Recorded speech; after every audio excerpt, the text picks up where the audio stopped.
Lincoln Hall, an Australian mountaineer and Everest author, climbed onto the North Ridge with the habits of someone who understood how mountains killed people. He carried bottled oxygen, high-altitude clothing designed to trap heat in still air, and enough food to be useful only if the body still wanted to eat. On May 25, 2006, he began descending from the summit of Mount Everest on the Tibetan side for what should have been the most routine part of the day: getting down. But by nightfall, his descent turned into an ordeal so complete that people below received word he had died.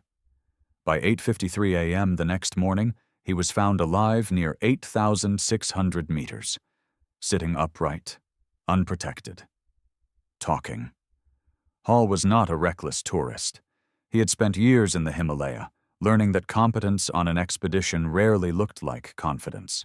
It looked like packing the same items again and again, checking the same buckles, accepting that weather and altitude made liars out of schedules. He knew the death zone was not a slogan. Above roughly 8,000 meters, the body could not repair itself.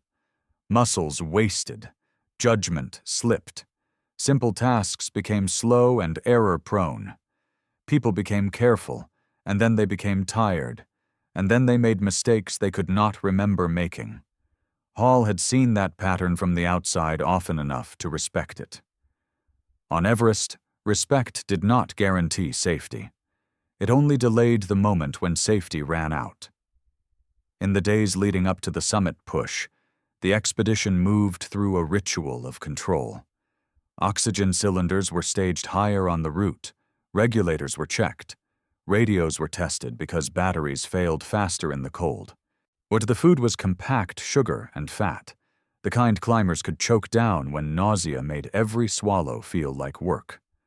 Water was carried in insulated bottles, but even then it threatened to crust into ice at the lid. The clothing was layered, base layers against sweat, insulation against the cold, and a shell to keep spindrift from finding every gap. A harness sat over everything, clipped and unclipped 100 times in gloved hands until the body could do it by memory. The plan was standard: climb at night or early morning while the snow stayed firm, reach the summit, then descend before afternoon weather and exhaustion joined forces. The North Ridge at extreme altitude was not just dangerous, it was authoritative. It narrowed into a severe, exposed spine where the mountain fell away in vast drops on either side. At around 8,600 meters, the terrain offered no comfortable place to stop, no gentle platform where a person could sit without risk. The air was so thin that every breath felt incomplete, like the body could never quite finish inhaling. Sound changed up there. Wind could be absent, but silence still carried menace because it meant the cold settled without disturbance. The sun, when it appeared, did not feel warm. It only made the snow glare bright enough to hurt. By late on May 25th, the failure did not arrive as a single cinematic catastrophe. It arrived as physiology. Hall began showing signs consistent with severe altitude illness on the descent. Cerebral edema, swelling of the brain, could turn an experienced climber into someone who could not follow a simple instruction. Confusion set in. Hall's ability to protect himself degraded in steps, and those steps were irreversible without oxygen and descent. Sherpas tried to help for hours, but as the day bled into evening, their own oxygen supplies diminished, and their own vision and decision-making began to suffer. The mountain forced triage. At some point, Hall was pronounced dead. Then he was left behind. There was no oxygen. There was no shelter. There was no easy way out. That night, the ridge did what it always did. It held its temperature. It held its altitude. It held still and waited for the human body to lose. Hours passed. The light drained away until the landscape became a cold outline and then a blankness. The cold did not arrive as a dramatic wave. It seeped. It tightened fabric. It stiffened straps. It turned any exposed skin into a liability that demanded constant attention. And the larger threat was invisible. Oxygen deprivation narrowing the mind, blurring time, breaking the logic that normally told a person to zip a suit or keep gloves on. Hall remained in that environment without the tools that made survival even slightly possible. Meanwhile, far from the ridge where Hall clung to life, the world began to accept his death as a completed fact. Messages traveled down the mountain through radios and runners. Family members were told he had died. In the abstract language of expedition updates, the story became settled. A man had gone high. A man had not come back. Everest kept doing what it did, and people below began the work of grieving. Back on the North Ridge, morning came without relief. The first sunlight did not soften anything. It only revealed distance and exposure more clearly. Around 8:53 a.m., which on May 26th, a different team moving upward saw something they did not expect to see in that place. A man sat upright on the ridge. When they came closer, they recognized that he was alive. He was gloveless, hatless. His insulated suit was open. He had no goggles, no oxygen, no equipment staged beside him like a reasonable person would have. He sat near a drop so steep it did not look like terrain anymore. It looked like the edge of the world. Dan Mazur, part of the team that found him, later described the moment as sudden, almost accidental, like stumbling onto a scene that should not have existed. Hall looked at them and spoke as if they were the ones who had arrived late. His voice still worked, language still formed. The body was still standing, somehow, against the mountain's simplest intention. For a few seconds, but nobody could pretend the day was still about a summit. They stopped. Instincts kicked in. They immediately began doing the small, urgent tasks that kept a human body from slipping away. Getting insulation back on, anchoring him so he could not wander or fall, trying to get his coat zipped, trying to keep gloves on hands that no longer understood why hands mattered. But Hall kept removing the gear, like a child undoing help he could not recognize as help. Mazur later described Hall's fingers as looking waxy and yellow, like candles, frozen partway down. It was the kind of detail that mattered, because it showed what extreme cold did before it killed. It changed living tissue into something that looked already dead. They clipped Hall's harness to a snow stake.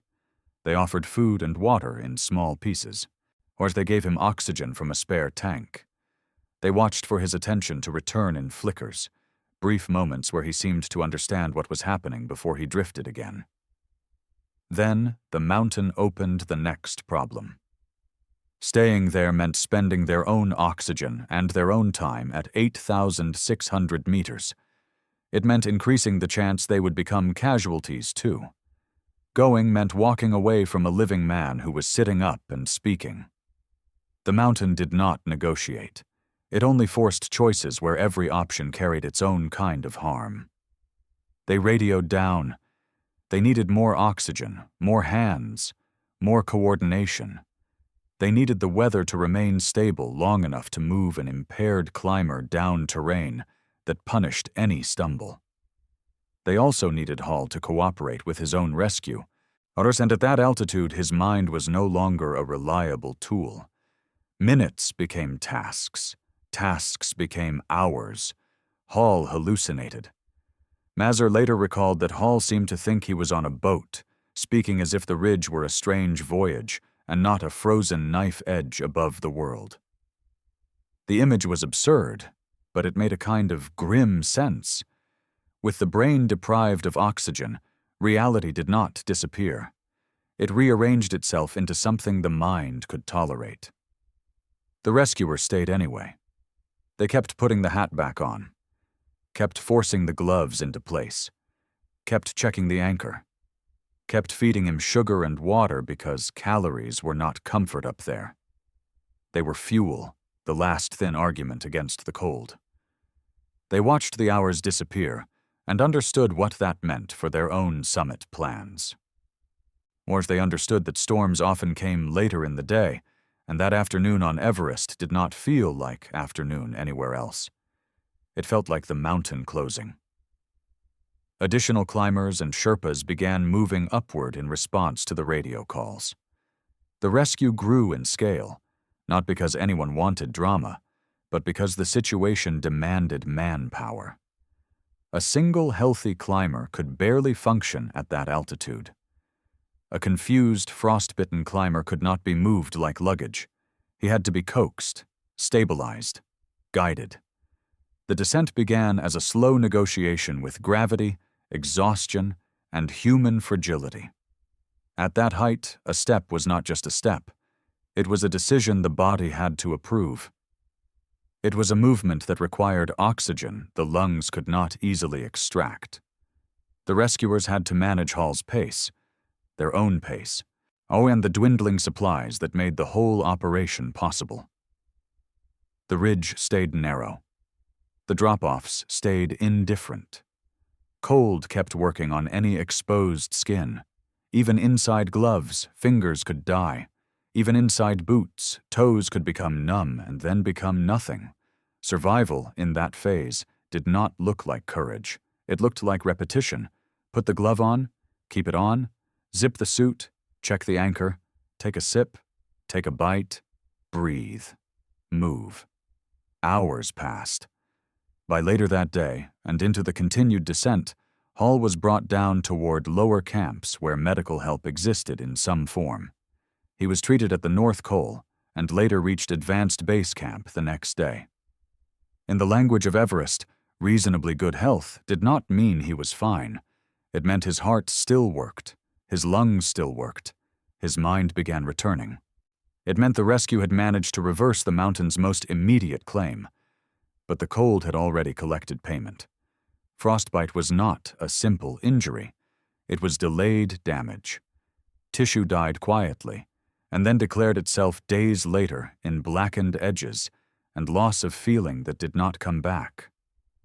Hall eventually lost the tips of fingers and a toe. Those losses were permanent and specific, small in scale compared to death, but heavy in meaning because they were evidence of how close the line had been. Doctors treated the consequences that could still be treated. They managed swelling, monitored infection risk, and addressed the slow progression of frostbite injury. Cerebral edema was treated by descent and oxygen and time. 3 things Hall had been denied for a night and then given back, hour by hour, by people who spent their own reserves to keep him alive. When he recovered enough to return to the world below, the story followed him. It moved through the mountaineering community as both a rescue narrative and an uncomfortable case study. It showed how quickly altitude could destroy judgment. It showed how institutional decisions could become lethal when oxygen and time ran short. It also showed that rescue at extreme altitude was possible, but not dependable. It depended on weather, on who happened to be passing, on spare oxygen carried for reasons that had nothing to do with altruism. In later years, Hall wrote about the experience, describing life after being left for dead on Everest. The phrase was not metaphorical, it was literal.